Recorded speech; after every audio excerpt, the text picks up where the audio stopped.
오늘 본문은 10계명의 제1계명으로 신앙의 대상을 규정하고 있습니다. 이 신앙의 대상에 대한 이해를 돕기 위해서 우리가 먼저 신앙이란 무엇인가를 아는 게 중요합니다. 이를 위해서 소설 하나를 소개하려고 합니다. 프란츠 카프카가 쓴 변신이라는 소설이 있습니다. 주인공은 그레고리 잠자란 사람이에요. 그는 평범한 세일즈맨인데 어느 날 아침에 일어나 보니까 자신이 한 마리의 징그러운 벌레가 되어 있었습니다. 이 충격적인 사건에 대해서 그는 누구에게도 설명할 수가 없었습니다. 집으로 찾아왔던 회사 직원은 놀라서 도망을 가고 부모는 기절을 하고 맙니다. 절망적인 것은 그가 이런 상황을 전혀 극복하지 못하고 점점 쇠약해지더니 마침내 죽어버린다는 사실입니다. 카프카의 눈으로 본 인생은 너무도 비극적입니다. 잘 나가던 사람들이 어느 날 갑자기 밀려나서 사람 대접받지 못하다가 그냥 쓸쓸히 인생을 마감해 버린다는 것입니다. 그들에게 내일이란 없습니다. 영혼의 세계도 없습니다. 인생은 살려고 발버둥을 치다가 꿈에서 나타난 것처럼 그 벌레처럼 그냥 죽어가는 비참한 존재일 뿐인 것입니다. 바로 이것이 하나님 없는 사람, 신앙이 없는 사람들의 살아가는 모습입니다. 인간은 신앙이 없으면 살 수 없는 존재입니다. 사실은. 그래서 신앙이란 인간 존재의 기반이 되는 것입니다. 삶의 목표이고 삶의 의미이며 삶의 진정한 가치입니다. 내가 이 땅에 존재하는 이유가 여기 있을 수 있어요. 굉장히 중요한 실제적인 우리 삶에서 적용되어지고 철학적인 거나 이상적인 거나 종교적인 거나 이 여러 가지를 다 종합해서 봐도 이 신앙만큼 가치 있는 일이 없습니다. 인간에게 신앙이 없다면 그는 벌레와 같이 살다가 죽는 의미 없는 존재가 될 뿐인 것입니다. 신앙이 무엇입니까? 신앙이란 내 모든 인생을 절대자신 하나님께 다 맡기고 의탁하는 것입니다. 인생은 이 세상에 태어나서 자라고 늙고 죽어가는 거예요. 그 누구에게나 다 그래요. 그거는 하나님을 믿는 사람도 태어났으면 자라고 어느 정도까지 성장하는 것은 잘 자라서 아름답게 성장한다고 그러지. 많이 컸네, 예쁘게 자랐네, 그런 말 해요. 그 다음부터는 어떻게 돼요? 예쁘게 자라는 사람 봤어요? 그때는 예쁘게 자란다고 그러지 않아. 늙어가는 거잖아. 신앙심이 없는 그런 그냥 육체적인 이 본능적인 그런 삶으로 늙어가는 모습이 인생이 얼마나 이 초라해 보이고 비참해 보이는지 몰라요. 가끔 뭐 이렇게 동영상 보면 젊었을 때 애 태어나서부터 늙어가는 모습 이렇게 보이는 거 봤어요? 저렇게 막 늙어가는데 죽을 때쯤 할머니도 어떻게 돼? 얼굴. 그런 모습으로 평생 살 수 있겠어? 죽는 게 낫지. 죽는 게 낫잖아. 너무 막 늙고 막 그러니까. 그래서 죽는 거야, 그렇게. 다 죽게 돼 있어요. 기억도 아무라무라하고 살 용기도 없고 의미도 없고 인생의 가치가 없어지니까 죽어가는 거예요. 그래서 사람들은 그게 다 죄로 인해서 죽어가는 건데 기독교인들은 죄로 인해서 죽는 것이 아니라 천국을 가기 위해서 죽음의 문을 통과하는 거예요. 전혀 다르단 말이에요, 죽음이. 그 의미를 반드시 기억할 필요가 있습니다. 인생은 이 세상에 태어나서 자라고 늙고 죽어갑니다. 그러나 결코 그것이 전부가 아닙니다. 영원한 삶이 있습니다. 인생 스스로 그런 능력이 있다는 게 아니라 오직 절대자이신 하나님을 믿고 의지할 때에 하나님께서 인생에게 그런 삶을 주시는 것입니다. 이런 의미에서 본다면 하나님을 믿는 신앙은 인간에게 유일한 복이 아닐 수가 없습니다. 자, 그러면 과연 복이란 무엇입니까? 높은 사람 되는 것입니까? 많이 배부른 것이 복입니까? 좋은 집에 사는 것이 복일까요? 배부른 것이 복입니까? 좋은 옷을 입고 즐기는 것이 복입니까? 자손이 많아지는 것 복입니까? 부동산이 많은 것, 그 복입니까? 육체의 건강입니까? 그게 복입니까? 육체의 건강하세요? 그럼 복입니까? 복이 아니라고 말할 사람 아무도 없어. 복이야. 내가 지금 복이 아닙니다. 그러려고 그러는 줄 알았지 지금. 복이라니까. 다 복입니다.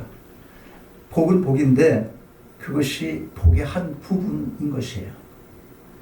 복이 아닌 것은 아니지만 하나님이 주시는 근본적인 그런 복은 아니다 하는 것입니다. 한 부분일 수 있어요. 인생의 가장 중요한 복은 바로 하나님을 믿고 사는 복이에요. 복. 믿고 사는 복. 하나님을 믿는 사람은 인생이 누구든지 어디서 왔는지 왜 사는지 분명히 압니다. 인생이 나는 누구야? 할 때 나는 누구죠? 라고 알 수 있어요. 세상 사람에게 나는 누구야? 그렇게 물으면 몰라. 나도 내가 뭐 태어나고 싶어 태어났어. 그냥 어쩌다 보니까 태어났어. 이렇게 죽는 거지 뭐. 이렇게 말하는 거예요. 근데 우리 틀리단 말이지. 믿는 사람 나는 누구인가 알고 믿잖아요. 나를 아니까 하나님을 믿는 거거든. 하나님을 아니까 나 자신을 알게 되는 거예요. 칼빈이 얘기했잖아요. 나를 아는 지식이 있어야지 하나님을 알고 하나님을 아는 지식이 있어야 내가 누구인지를 안다는 거예요. 그러니까 안다는 것입니다. 내 존재를 안다는 거예요. 그러므로 인생의 불확실성에서 오는 두려움이나 불안이 없습니다. 하나님 믿고 의지하고 사는 것, 그것이 인생의 최고의 복인 것입니다. 성경에 나타난 인류의 역사는 하나님을 향한 신앙과 불신앙 사이의 반복적인 역사입니다. 하나님은 인간들을 부르셔서 하나님 품에서 통고하도록 하셨습니다. 반면에 인간들은 하나님의 품을 떠나서 자기 마음대로 살려고 그렇게 이어져 온 것이 지금 이 인류의 역사인 것입니다. 아담을 에덴에서 추방하신 후에 하나님 이런 말씀하세요.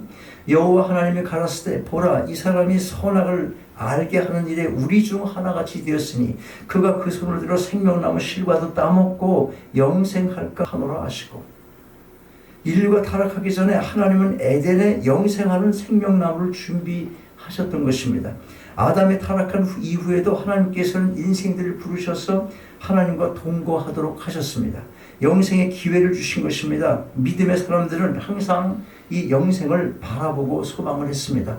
아브라함은 부엘세바에 에셀나무를 심고 거기서 영생하시는 하나님 여호와의 이름을 불렀으며, 시편 기자는 이런 찬양을 합니다. 형제가 연합하여 통고함이 어찌 그리 아름다운고, 헐몬의 이슬이 시온의 산들의 내림 같도다. 거기서 여호와께서 복을 명하셨나니 곧 영생이로다.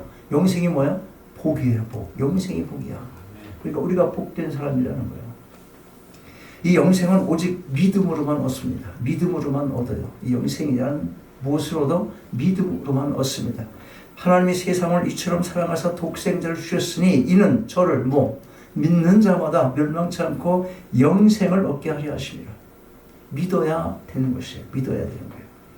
하나님의 독생자 예수 그리스도를 믿는 것이 곧 하나님을 믿는 것입니다.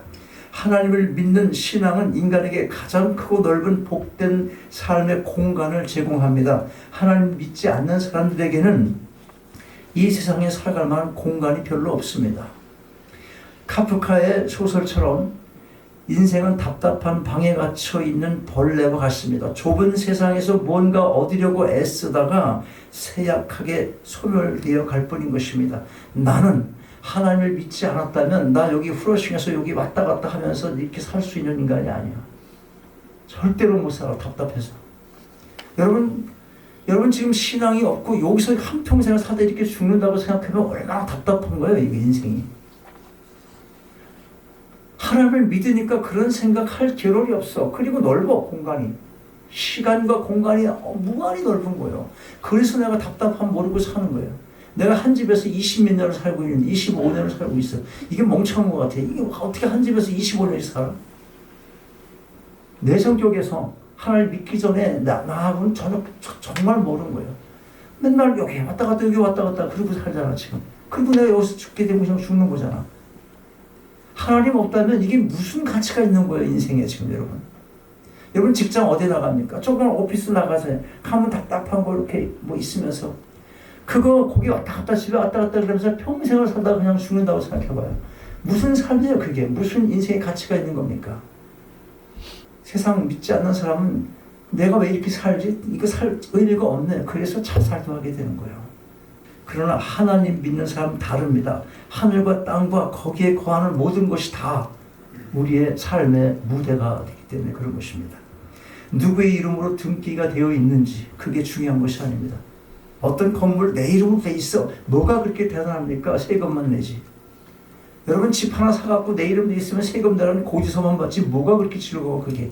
그리고 페이먼 꼬박꼬박 페이먼트 날짜 다가오고 타달이 페이먼트 내야 되잖아. 내 집 있어. 그리고 잠깐 들어가 사는 즐거움이 얼마나 가나 이거야. 그게 한 몇 개월 가나? 몇 개월. 그것이 내 삶을 풍요롭게 하는 게 아니라니까. 늘 걱정되는 거예요. 모든 것이 다 하나님의 소유이기 때문에 그런 것이 그렇게 중요한 게 아니다 하는 것입니다. 하늘의 구름도 신선한 공기도 산천 초목과 흐르는 강물이 다 하나님 소유인 것입니다. 하늘을 나는 새와 물고기와 들짐승들이 다 하나님의 소유입니다. 밤하늘의 별들이 다 하나님 소유입니다. 우리는 누굽니까? 하나님의 자녀인 것입니다. 하나님의 유산을 누가 받아요? 자녀가 받는 거예요. 하나님 이름으로 다 되어 있는 것이 그것이 결국 누가 누리게 되는 거예요 지금? 우리가 누리게 되는 거 아닙니까? 그뿐이 아닙니다. 영적인 세계는 더 넓습니다. 주님은 우리에게 이런 말씀하셔요. 요한복음 14장 1절부터 2부 보면 너희는 마음에 근심하지 말라. 하나님을 믿으니 또 나를 믿으라. 내 아버지 집에 거할 곳이 많도다. 그렇지 않으면 너희에게 일렀으리라. 내가 너희를 위하여 처소를 예비하러 가노니 가서 너희를 위하여 처소를 예비하면 내가 다시 와서 너희를 내게로 영접하여 나 있는 곳에 너희도 있게 하리라. 그래서 오늘 있는 거야. 종려주일이. 그리고 고난주간 십자가 거기서 돌아가시고 다시 부활하셔서 지금 올라가 계시잖아. 그래 뭐하러 올라가셨다는 거예요 지금? 우리가 거할 집을 마련하려고 올라가셨다는 거예요. 이 땅에 집 중요한 게 아니지. 우리 정말 가는 거예요. 여러분 오래 살아야 100년이야. 지금 요새 120살, 130살. 그래 오래 산다고 그래 130년 살아. 어떻게 살아? 병원에 누워서 살아? 무슨 소용이 있습니까? 병원에 누워 있으면. 아무리 길어야 그런 거예요. 우리 영원한 집 있다는 거예요. 이 땅에 내 소유 아무것도 없다고 여러분 낙심할 거 없이 부러워할 것도 없이 내가 누울 곳 있으면 되는 거예요.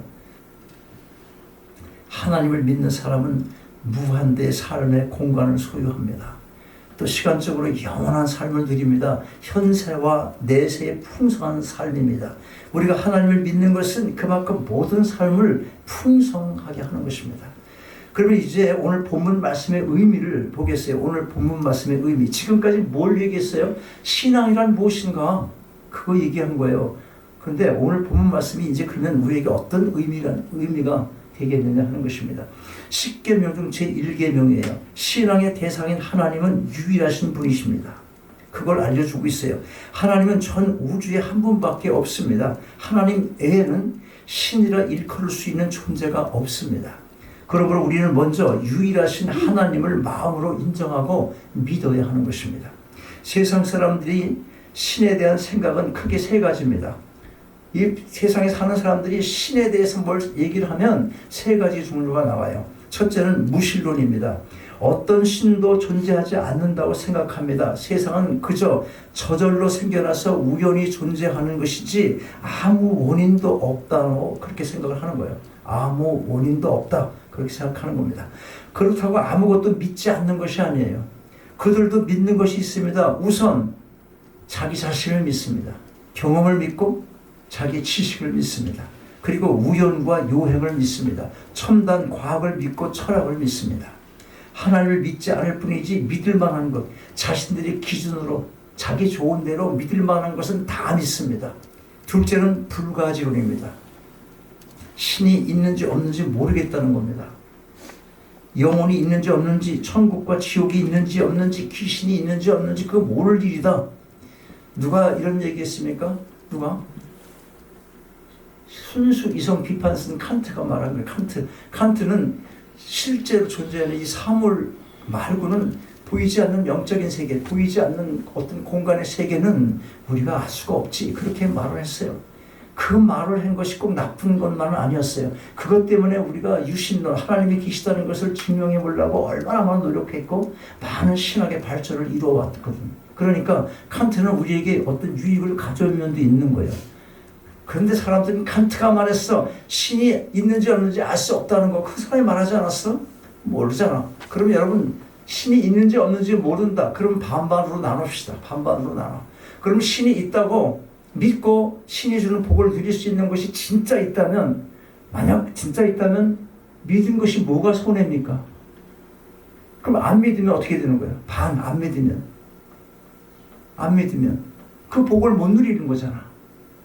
복을 못 누리는 것뿐만 아니라 만약 실제하고 하나님이 계시다면 지옥에 가서 영원 무궁토록 지옥의 그 형벌을 받고 살아야 한다는 거예요.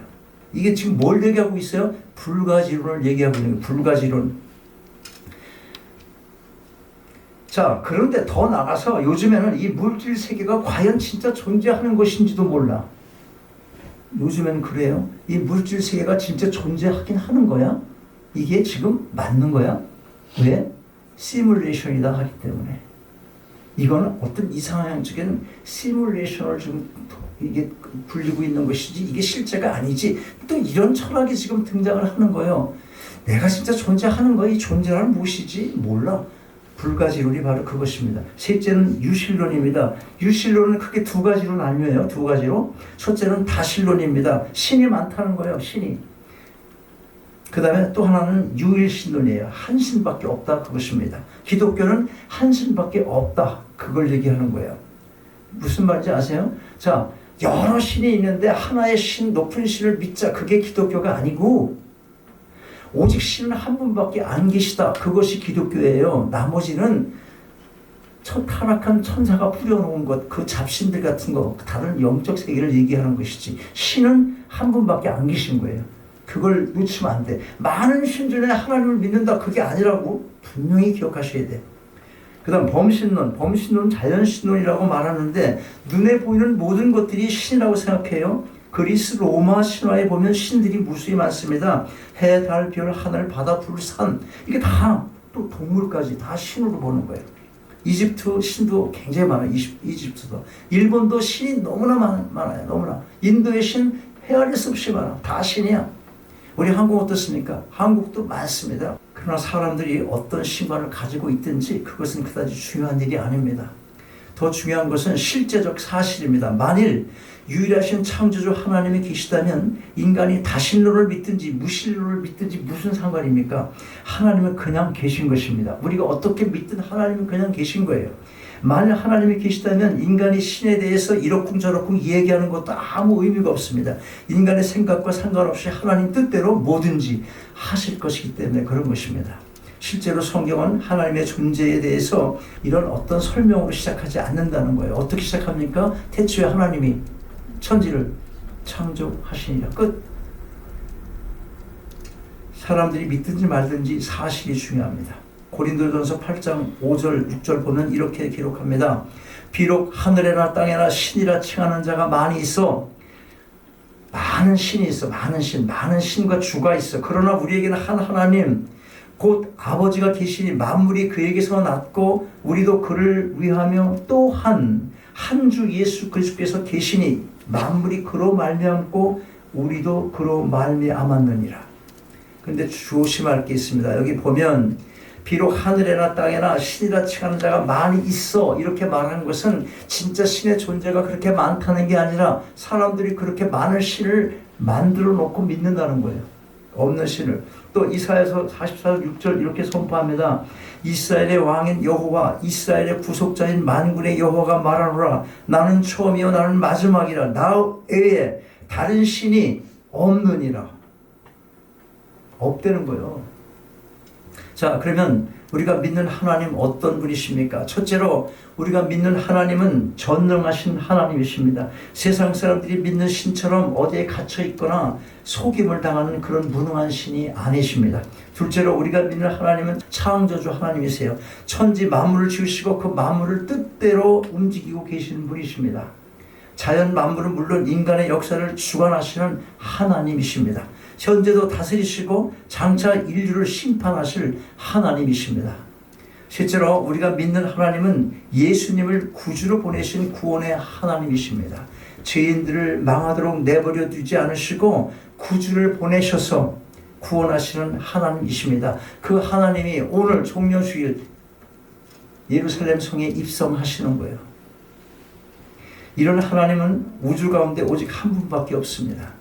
우리는 그 유일하신 참 하나님을 믿습니다. 하나님이 한 분이시기 때문에 우주의 질서도 하나인 것입니다.